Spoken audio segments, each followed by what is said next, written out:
नमस्कार साथियों, स्वागत है राजेंद्र नर्सिंग क्लासेस के इस ऑनलाइन प्लेटफॉर्म के ऊपर।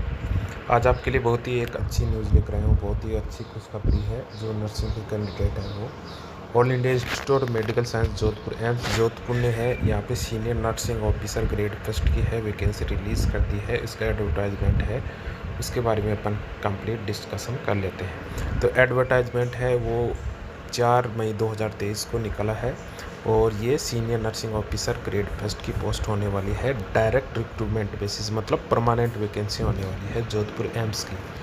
तो यहाँ पे है, अपन बात कर लेते हैं कि पोस्ट, पे ग्रेड, असेंशियल क्राइटेरिया क्या दे रखा है, कितनी इसके अंदर वैकेंसी होने वाली है, एज कितनी होनी चाहिए, ये सारी चीज़ें हैं अपन डिस्कस कर लेते हैं। तो यहाँ पे senior nursing officer staff nurse grade first है। इसके अंदर लेवल 8 के अंदर है। आपकी जो सैलरी है वो 4800 ग्रेड पे की रहने वाली है। ग्रुप बी की पोस्ट है और इसके अंदर है जो एसेंशियल क्वालिफ़िकेशन है वो बीएससी नर्सिंग 4 ईयर का जो डिग्री प्रोग्राम होता है वो आपका कंप्लीट होना चाहिए। इसके अलावा है आपने पोस्ट बेसिक बीएससी नर्सिंग कर रखी है और इसके अलावा है आपका किसी भी स्टेट या इंडियन नर्सिंग काउंसिलिंग के अंदर है रजिस्ट्रेशन है, तो इस फॉर्म को फिल कर सकते हैं।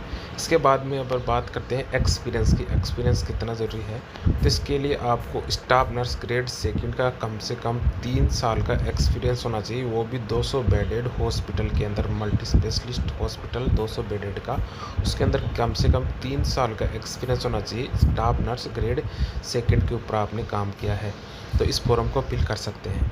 इसके अलावा है एज कितनी लिमिट है आने वाली है, तो यहाँ से 21 से लेकर 35 साल दे रखी है इसके अंदर एज लिमिट। और टोटल वैकेंसी है वो 99 है, 99 है। इसके अंदर कुछ वैकेंसी है वो बढ़ भी सकती हैं और कम भी हो सकती हैं। जो स्टार लगा रखा है 99 के ऊपर, इसका मतलब है कि इसके अंदर है चेंजेस हो सकता है। बात कर लेते हैं 99 पोस्टों की जो कैटेगरी वाइज है इन्होंने डिवाइड किया है। तो जनरल की 50 पोस्ट है जिसके अंदर फीमेल 40 है, मेल 10। इसका मतलब है यहाँ पे 80-20 का रेशियो है। इससे जो स्टाफ नर्स फर्स्ट ग्रेड है इसके अंदर भी 80-20 का रेशियो रखा है एम्स जोधपुर ने। जनरल की 50 पोस्ट है, फीमेल की 40 और मेल की 10। ईडब्ल्यूएस की 10 पोस्ट है जिसके अंदर फीमेल की 8 है, मेल की 2 है। ओबीसी की 20 पोस्ट है जिसके अंदर फीमेल की 16 है, मेल की 4 है। एससी के अंदर 13 है, इसके अंदर फीमेल की 10 और मेल की 3। एसटी के अंदर है 6 पोस्ट है जिसके अंदर मेल की 1 और फीमेल की 5 पोस्ट होने वाली है। इसके अलावा है जो डिसेबिलिटी जो कैंडिडेट है उनके लिए 4% अलग से रिजर्व रखी जाती है।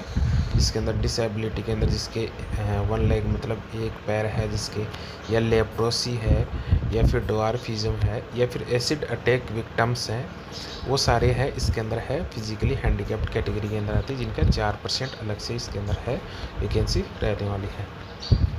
बात कर लेते हैं, ये देखा दूसरा नंबर का पॉइंट है 4% horizontal reservation is applicable for physically handicapped category candidates. Reservation will be as government of India policy. जो भारत सरकार की जो पॉलिसी है रिजर्वेशन के अंदर, आरक्षण के अंदर, उसके अकॉर्डिंग है 4% हॉरिजॉन्टल आरक्षण है, वो सीटें आरक्षित की गई है फिजिकली हैंडीकैप्ड कैंडिडेट के लिए। इसके बाद के अंदर है थर्ड नोट के अंदर है इसके अंदर की एज और ऑल अदर क्वालिफ़िकेशन। जो आपकी एज है 21 से लेकर 35 साल और जो आपकी जो क्वालिफ़िकेशन है बीएससी नर्सिंग या पोस्ट बेसिक बीएससी नर्सिंग और रजिस्ट्रेशन और 3 साल का एक्सपीरियंस होना चाहिए आपके पास 200 बेडेड हॉस्पिटल का। तो वो सारी चीज़ें हैं आपके पास होनी चाहिए। Last date of sublimation of the application, जब आप लास्ट डेट को आप सबमिट करते हो उस तक आपकी ये पूरी कंप्लीट हो जानी चाहिए सारी चीज़ें। इसके बाद के अंदर आपका जो एक्सपीरियंस जो पीरियड है वो काउंट कब किया जाएगा, जब obtaining the prescribed qualification. Obtaining का मतलब जब आपने प्राप्त की है जो क्वालिफिकेशन है बीएससी नर्सिंग आपने कंप्लीट की है, उसके बाद का एक्सपीरियंस है वो 3 साल का होना चाहिए 200 बेडेड का। अगर आपने नर्सिंग के दौरान कोई हॉस्पिटल ज्वाइन कर रखा है तो एक्सपीरियंस आपका काउंट नहीं होने वाला है। तो ये सारी चीज़ें हैं इसके अंदर है मेंशन कर रखी है जो मैंने आपको बता दी है। अब ऑनलाइन एप्लीकेशन है वो कब से स्टार्ट होने वाले हैं और क्या इसकी फ़ीस रहने वाली है, उनके बारे में और बात कर लेते हैं। तो इसकी जो ऑनलाइन एप्लीकेशन है, ये जो फॉर्म, वो आपको इसकी वेबसाइट है www.amsjodhpur.edu.in के ऊपर आपको फिल करनी है। इसके बाद के अंदर है आपकी जो एप्लीकेशन फॉर्म है वो कब स्टार्ट होने वाले हैं, तो वो ओपनिंग और क्लोजिंग डेट है एप्लीकेशन की, वो जल्दी ही ऑफिशियल साइट के ऊपर है नोटिफाइड किया जाएगा। जो छठा पॉइंट है इसके अंदर ये दे रखा है कि जल्दी ही होने वाले हैं, मतलब अभी तक स्टार्ट नहीं हुई है फॉर्म। एप्लीकेशन फीस है इसकी जो जनरल और ओबीसी और ईडब्ल्यूएस कैंडिडेट है उनके लिए 3000 है। एससी एसटी और फिजिकली हैंडीकैप्ड कैंडिडेट है उनके लिए 2400 रुपये है।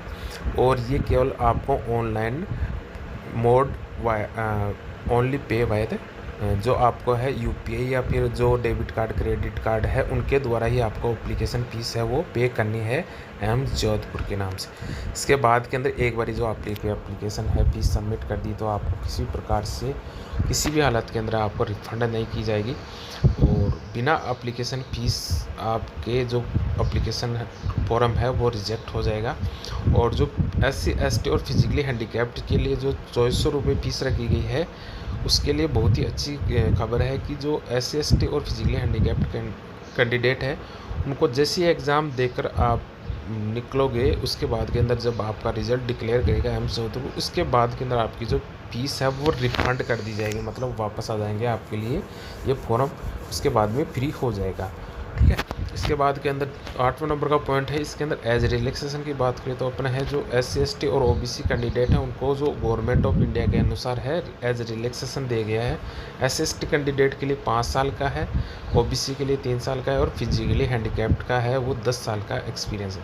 इसके अलावा अगर ओबीसी कैटेगरी के अंदर कोई फिजिकली हैंडीकैप्ड है उसके लिए 13 साल और एससी एसटी कैटेगरी के अंदर है फिजिकली हैंडीकैप्ड उनके लिए 15 साल का जो एज रिलैक्सेशन है वो दिया है। इसका मतलब है जो एससी एसटी है वो 40 साल तक इस फॉर्म को फिल कर सकते हैं, ओबीसी वाले हैं 35 + 3 38 साल तक कर सकते हैं और फिजिकली हैंडीकैप्ड वाले और 45 साल तक कर सकते हैं। और कैटेगरी के अंदर हैं वो 13 और 15 साल, जो एससी एसटी के लिए 15 साल अलग से दे रखे हैं, फिजिकली हैंडीकैप्ड के लिए ओनली फिजिकली हैंडीकैप्ड कैंडिडेट के लिए है, ये सभी के लिए नहीं है। और ओबीसी के अंदर कोई फिजिकली हैंडीकैप्ड है उसके लिए 13 साल का दे रखा है एज रिलैक्सेशन।